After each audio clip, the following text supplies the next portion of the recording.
محفل میں سنیں، میری دیر کے نوجوانوں، میری کوشش ہے کہ میں اپنے نوجوانوں کی تربیت بھی کرتا جاؤں۔ دنیا کی تاریخ سنیں ذرا، دنیا کی تاریخ ایک چیز بتاتی ہے، جو اللہ ہمیں قرآن میں کہتا ہے۔ اللہ کہتا ہے میری زمین پہ نکل کے دیکھو کتنی قومیں برباد ہوئی، کتنی قومیں برباد ہوئی جو میرے حکم پہ نہیں چلی۔ اللہ کا حکم ہے رائے حق کا، انصاف کا۔ جو قوم ظلم کا مقابلہ نہیں کرتی، جو قوم ظلم کے بت کے سامنے جھک جاتی ہے، جو قوم انصاف کے لیے نہیں کھڑی ہوتی، اللہ اس کو ختم کر دیتا ہے، نئی قوم لے آتا ہے۔ قرآن کی آیت ہے کہ میں کسی اور قوم سے تبدیل کر دیتا ہوں۔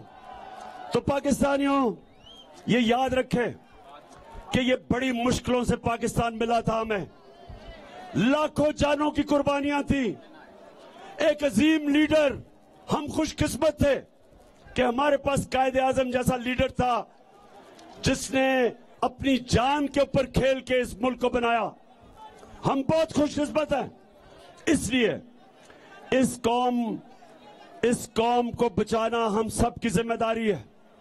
ان چوروں اور ڈاکوؤں کو جو مسلط کیا ہمارے اوپر، ان سے بچانا ہم سب کی ذمہ داری ہے۔ یہ شہباز شریف جو کہتا تھا کہ جی بڑا قابل آدمی ہے، آج پتہ چل گیا کہ یہ صرف ایک وجہ سے اقتدار میں آیا تھا، اپنی چوری بچانے کے لیے، کرپشن بچانے کے لیے۔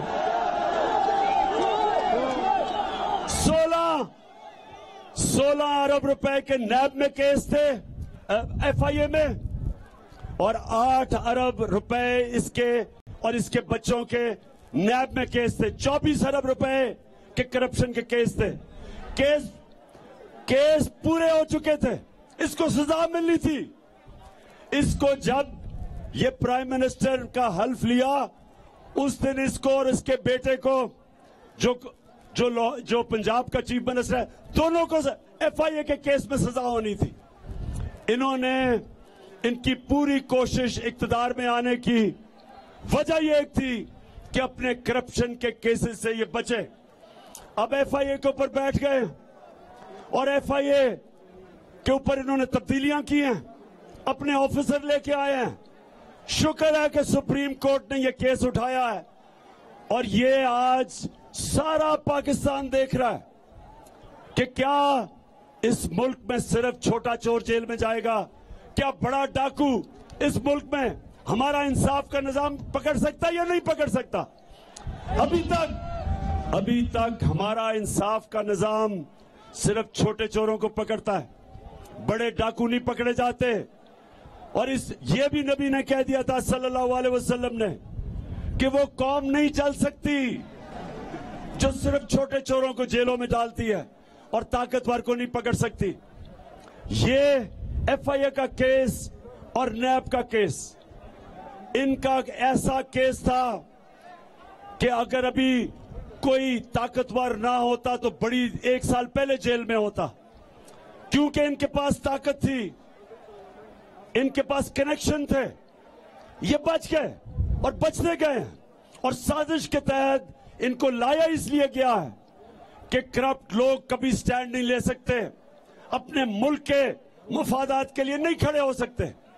اور دوسری کام یہ کر رہے ہیں، الیکشن کمیشن کے ساتھ مل کے یہ پورے تیاری کر رہے ہیں اگر الیکشن دھاندلی سے جیتنے کے لیے، کیونکہ عوام کے اندر تو جب یہ نکلتے ہیں تو 2 ہی نعرے ہوتے ہیں،